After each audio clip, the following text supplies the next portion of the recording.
దుర్గారు వరుసగా 2 సార్లు కడప లోక్సభ స్థానం నుంచి వైఎస్ అవినాష్ రెడ్డి గెలుస్తూ వచ్చారు. ఈసారి కూడా గెలుపు ఆయనదే అంటూ అందరూ ఆశాభావం వ్యక్తం చేస్తున్నటువంటి నేపథ్యంలో వైఎస్ అవినాష్ రెడ్డి గెలుపుని వైఎస్ షర్మిల అక్కడ శాసించారని, ఆయన హ్యాట్రిక్కి షర్మిల గారు చెక్ పెట్టారు, ఆయన మొన్న జరిగినటువంటి ఎన్నికల్లో ఓడిపోవడం ఖాయం అనేటువంటి సంకేతాలు బలంగా వినపడుతున్నాయి అంటూ రకరకాల వార్తలు ఇప్పుడు సోషల్ మీడియా వేదికగా చక్కర్లు కొడుతూ ఉన్నాయి. ఏంటి దీని మీద మీ విశ్లేషణ ఏంటి మేడం? ఈసారి కడప ముఖ్యంగా చాలా ఆసక్తికరంగా ఉంది అక్కడ ఎన్నికలు. ఎందుకంటే ఇద్దరూ కూడా ఒకే కుటుంబానికి చెందిన వాళ్ళు. ఒక పక్క షర్మిల, ఒక పక్క అవినాష్ రెడ్డి. ఒకప్పుడు అన్న వదిలిన బాణం మన షర్మిల గారు, ఇప్పుడు అన్న వదిలిన తమ్ముడు మన అవినాష్ రెడ్డి గారు. వీళ్ళిద్దరి మధ్య యుద్ధం జరిగింది చెప్పాలంటే.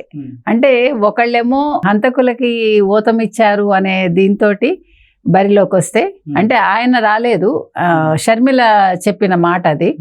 షర్మిల అన్న మీద ఒక కోపంతో కావచ్చు, లేకపోతే అవినాష్ రెడ్డిని ఓడించాలనే కృత నిశ్చయంతో ఆవిడ ఈసారి కాంగ్రెస్ తరఫున నిల్చోవటం.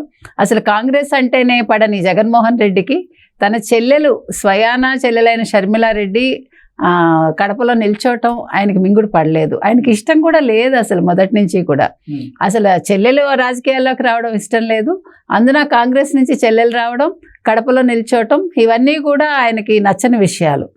మరోపక్క కడప ప్రజలు ఎందుకు నెగ్గిస్తారు ఆవిడ్ని, ఎందుకు అవినాష్ రెడ్డిని నెగ్గించరు అన్న ప్రశ్న మనం చూసుకుంటే, అవినాష్ రెడ్డి 2 సార్లు ఎంపీగా గెలిచారు. అందులో ఎస్పెషల్లీ గత ఎన్నికల్లో అయితే ఆవిడ చేసిన ప్రచారం ఎవరు, షర్మిలే చేసింది జగన్మోహన్ రెడ్డికి.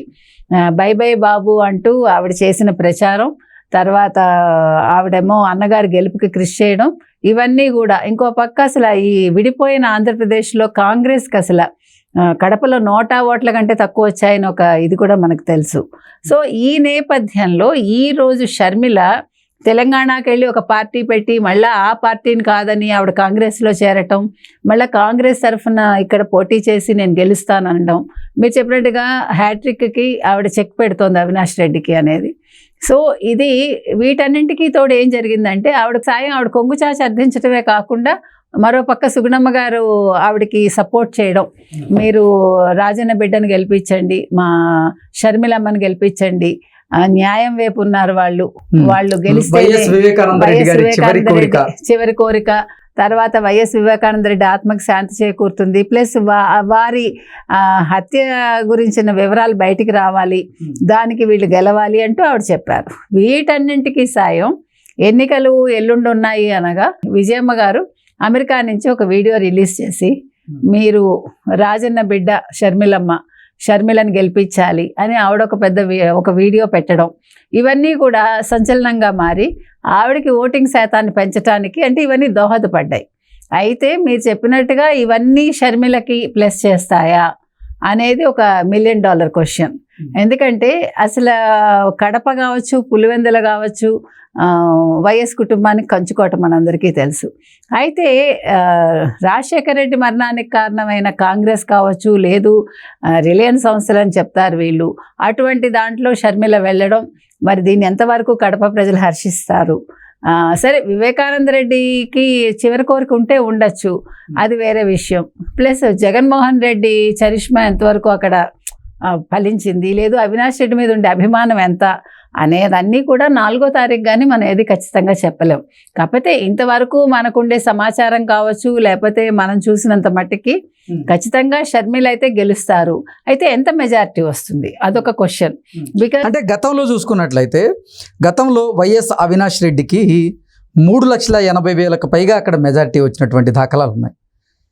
ఇప్పుడు అక్కడ వైఎస్ అవినాష్ రెడ్డికి పరాభవం తప్పదు, వైఎస్ షర్మిల గారే భారీ మెజార్టీతో గెలవబోతున్నారంటూ రకరకాలుగా వార్తలు వస్తూ ఉన్నాయి. ఏంటి నిజంగా షర్మిల గారికి ఎంత మెజార్టీ వచ్చే అవకాశం ఉంది అంటే ఏం చెప్తారు? అదే ఇప్పుడు టీడీపీ అభ్యర్థి కూడా మనం తక్కువ అంచనా వేయడానికి లేదు. ఈసారి కూటమి నుంచి వచ్చాడు టీడీపీ అభ్యర్థి, అక్కడ నిల్చున్నారు కాబట్టి టగ్ ఆఫ్ వార్ లాగానే ఉంది చెప్పాలంటే కొంతవరకు. అంటే పులివెందులతో పాటుగా మరికొన్ని అసెంబ్లీ నియోజకవర్గాల్లో కూడా క్రాస్ ఓటింగ్ జరిగింది. ఎమ్మెల్యే అభ్యర్థికేమో ఇటు వైఎస్ఆర్సీపీకి వేసి ఎంపీకి మాత్రం అందరూ షర్మిలాకే గంపగొత్తాగా ఓట్లు వేశారు అంటూ కూడా రకరకాలుగా ప్రచారం జరుగుతూ ఉంది. నిజంగా క్రాస్ ఓటింగ్ జరిగిందా కడప లోక్సభ పరిధిలో? ఒకవేళ క్రాస్ ఓటింగ్ జరిగితే అది ఎవరికి ప్లస్ అయ్యే అవకాశం ఉంది అంటే ఏం చెప్తారు? అది కూడా వచ్చాయి, మీరు చెప్పింది కరెక్ట్. క్రాస్ ఓటింగ్ జరిగింది అని వచ్చింది.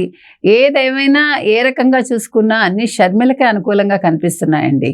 అంటే ఎంత మెజారిటీ అనేది మనం ఇప్పుడు ఖచ్చితంగా చెప్పలేం, కానీ అవినాష్ రెడ్డి అయితే చాలా తక్కువ మెజారిటీతో ఆయన ఓడిపోతాడు, ఈవిడ భారీ మెజారిటీతో గెలుస్తుందని అయితే మనం చెప్తాం. అయితే అది ఎన్ని లక్షలు లేకపోతే ఎన్ని వేలు అనేది ఇప్పుడు చెప్పటం కష్టం. బికాజ్ మనం ప్రజల నాడి ముఖ్యంగా కడప కానీ పులివెందులు కానీ పట్టుకోవటం చాలా కష్టం. వాళ్ళు మొదటి నుంచి వైఎస్ఆర్ కుటుంబానికి ఫేవర్గా ఉన్నారు కాబట్టి ఒక్కసారిగా మారిపోతారా అంటే అక్కడ పోటీ కూడా వైఎస్ఆర్ కుటుంబంలోనే ఉంది. అందుకని ఒక్కసారిగా మారిపోతారా, షర్మిలకి అంత బాగా భారీ మెజారిటీ ఇస్తారా అంటే చెప్పటం కష్టం.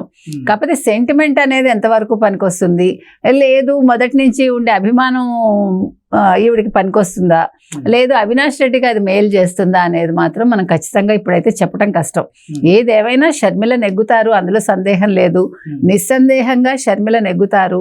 కాకపోతే ఎగ్జాక్ట్గా ఎంత మెజారిటీ అనేది మనం చెప్పలేము, కానీ మంచి మెజారిటీ తోటైతే ఆవిడ వస్తారు. ఒకవైపు వైఎస్ వివేకానంద రెడ్డి హత్య కేసు అవినాష్ రెడ్డిని వెంటాడుతూ ఉంటే, మరోవైపు జగన్మోహన్ రెడ్డి పరిపాలన మీద ఉన్న వ్యతిరేకత, అలాగే ల్యాండ్ టైటిలింగ్ యాక్ట్, ఇవన్నీ వెరసి కడపలో అసలు ఈసారి పరిస్థితులు మారబోతున్నాయి. వైఎస్ఆర్సీపీకి వ్యతిరేక పవనాలు వీచాయి.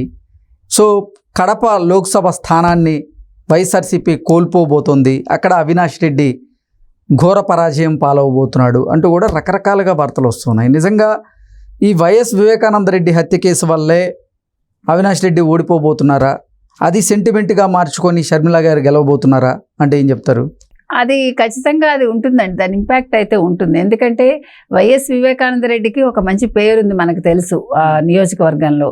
ఆయన అర్ధరాత్రి అయినా వాళ్ళ కోసం వెళ్ళి పనిచేస్తారు, మంచి పేరు తెచ్చుకున్నాడు అని మనకు తెలుసు. అటువంటి వ్యక్తి అలా నిర్దాక్షిణ్యంగా చచ్చిపోవటం, చంపేయటం అనేది ప్రజల్లో ఇప్పటికీ ఆ బాధ ఉంది. అది ఎవరు చేశారనేది బయటికి రాకపోవటం కూడా ఒక మైనస్సే. అది కాకుండా అసలు ఈసారి పులివెందులు కూడా మీరు చూస్తే పులివెందుల్లో జగన్కి ఎంత మెజారిటీ వస్తుందనేది కూడా ఒక క్వశ్చన్ మార్క్ లాగా ఉంది. బికాజ్ భారతీరెడ్డి ఎక్కడికి వెళ్ళినా కూడా ప్రజలు నిలదీశారు, మనం చూసాం. పట్టాదారు పాస్ పుస్తకాల మీద జగన్మోహన్ రెడ్డి ఫోటో ఏంటి అని వాళ్ళు నిలదీశారు. తర్వాత మీరు చెప్పినట్టు ల్యాండ్ టైటిలింగ్ యాక్ట్ ఒకటి కొంచెం ప్రజల్లోకి వెళ్ళింది కొద్దో గొప్ప. సో ఇవన్నీ కూడా ఇంపాక్ట్ చూపిస్తాయి. ఇవన్నీ కాకుండా అసలు జగన్మోహన్ రెడ్డి మీదే ఒక నెగిటివ్ ఇది వచ్చింది అనేది కూడా మనం విన్నాం. సో వెరసి ఆయనకి ఎంత మెజారిటీ వస్తుందో చెప్పలేము మనం. అదేవిధంగా అవినాష్ రెడ్డి గెలవటం అనేది మాత్రం కష్టం అండి. షర్మిలకు మాత్రం ఎంత మెజారిటీ వస్తుంది అనేది ఖచ్చితంగా అయితే మనం చెప్పలేం.